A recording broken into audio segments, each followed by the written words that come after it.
Last Monday, pagkagising namin, ito yung nadatna namin dito sa kulungan.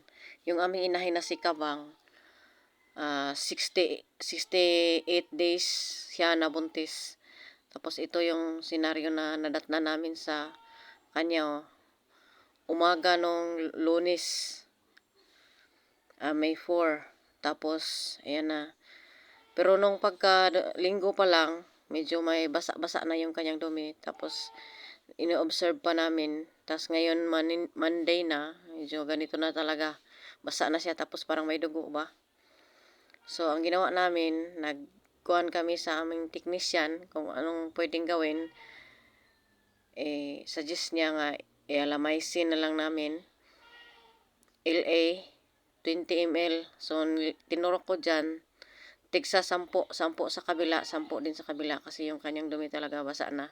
Tapos parang ano talaga siya, malakas na talaga yung agos, yung tubig na lang talaga na may kasamang pula.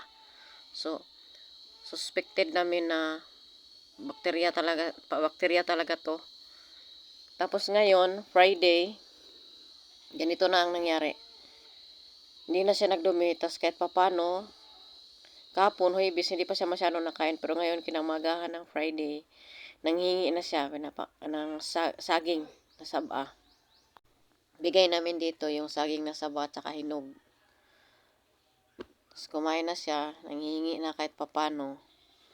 So sana tuloy-tuloy na. Kasi matagal din yung kanyang recovery mula nung Monday. Friday na ngayon. Tapos, pero kahapon, Huwebes, hindi na siya nagtae. Hindi na siya dumumi ng tubig. Malinis na yung kanyang puwet. Ganito na yung senaryo niya ngayon, Friday. Sana tuloy-tuloy na. Kasi buntis pa siya.